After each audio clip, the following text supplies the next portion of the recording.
Good evening and welcome into tonight's news summary. Foreign Minister Ayman al-Safadi discusses with his Spanish and Armenian counterparts efforts to secure an immediate ceasefire and guarantee humanitarian aid access to the Gaza Strip.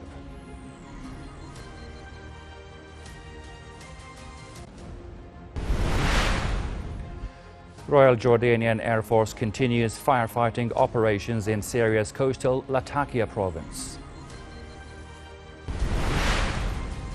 And UNRWA Commissioner General Philip Lazzarini reveals that Israeli forces have killed more than 1,500 medical workers and over 600 starving Palestinian civilians in Gaza seeking food aid.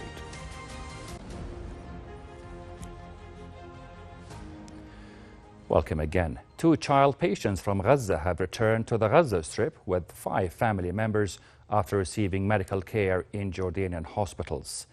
Their evacuation was facilitated by the Jordan Armed Forces Arab Army in coordination with the Ministry of Health and the World Health Organization. This is the second batch of sick children to return home under Jordan's Medical Corridor initiative, following 17 children who went back in May. Since March, dozens of Gazan children have been treated in Jordan through this initiative, which also includes field hospitals, medical aid and specialized care.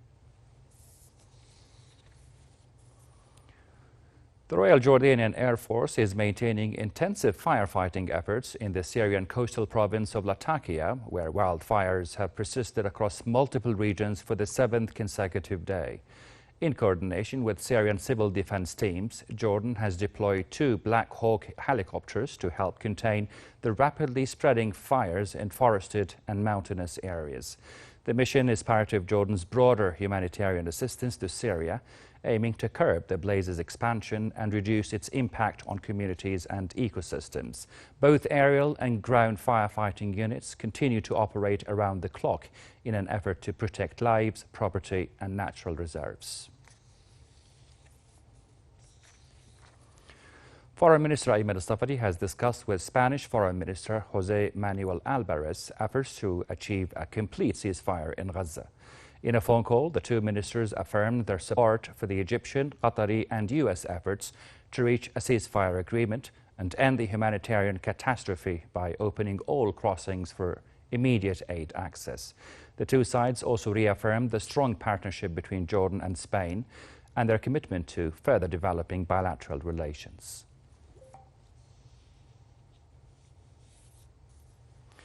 Foreign Minister Ayman al-Safadi has also discussed bilateral relations and regional developments with Foreign Minister of Armenia, Ararat Mirzoyan. In a phone call, the 2 ministers addressed the ongoing efforts to achieve a comprehensive ceasefire in Gaza and urged ending the humanitarian crisis and ensuring the delivery of urgently needed aid. Safadi and Mirzoyan also discussed the alarming deterioration in the occupied West Bank. The 2 ministers stressed the need for a real political process to achieve the 2-state solution and lasting peace in the region.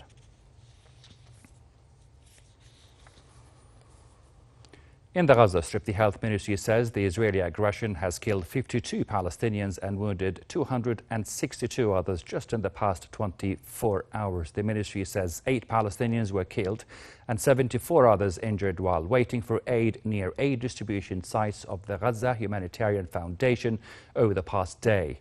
This brings the total number of aid seekers killed to 766, with more than 5,045 others wounded. According to the Health Ministry, the death toll from the unrelenting Israeli aggression since October 2023 has risen to 57,575, with almost 136,880 injured. UNRWA Commissioner General Philip Lazzarini has revealed that more than 1,500 medical workers have been killed by Israeli aggression in Gaza. Lazzarini has also said over 600 starving Palestinian civilians have been killed while desperately trying to access food aid. In an official statement, the agency called for an immediate ceasefire in Gaza, where Israel has been committing genocide since October 2023. And in a series of posts on X, UNRWA said that the siege on Gaza must be lifted as Israel continues to block humanitarian aid from reaching the territory. The agency highlighted the humanitarian catastrophe facing Palestinians in Gaza noting that thousands of aid trucks carrying enough food for Gaza's entire population are waiting to enter. And that's the end of tonight's news summary. Thank you so much for your time.